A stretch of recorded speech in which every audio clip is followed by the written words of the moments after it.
Seth, I want to ask you, how did you feel when you saw what was done to the Biafran children in the 1960s, when I showed you those images of those children during this Biafra Nigerian war, what was done to them by the Nigerian government, the soldiers there? I thought it was terrible, cruel, disturbing, and very violent.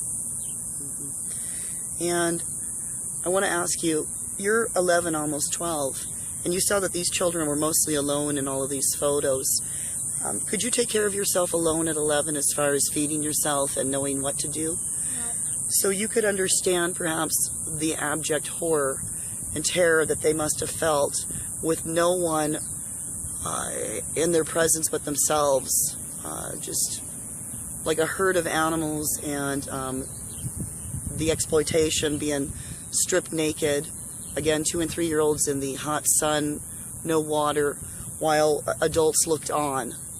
How do you think those children felt towards those adults, and what do you think their final days and hours were like?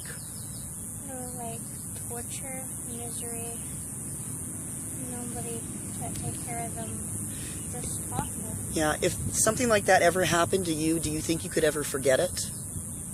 No. No.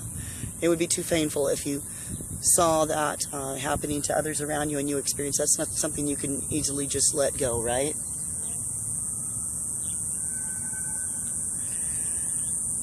I want to know how you feel as a child towards the military in Nigeria.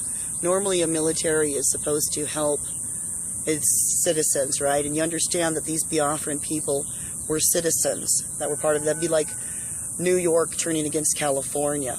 How do you feel towards the North, these military personnel? I don't think it was everybody, the citizens in the North necessarily, but clearly the military people in charge. How do you feel towards them? Towards the North, I feel like that they shouldn't have done this, and they should all become one, but North understand that the South is just like you, wanting a home. Exactly, wanting to be treated fairly, correct? And not being marginalized. And how do you feel about what was done to the young protesters? Now, we're here at the University of Arizona. Many of the young students, you'll be a student here probably one day, and you're learning about politics. The young protesters, Nigeria is supposed to be a democracy, and therefore that would mean that you're supposed to be able to peacefully protest. You saw the images of the young 20-somethings that have been shot down and bodies removed, chemicals poured on them, just atrocities, and the parents don't even know what happened to them. How do you feel about what was done to those young protesters? I thought it was awful. That you can't even speak your mind, correct? Well, thank you very much, Seth. I've enjoyed this. Thank you.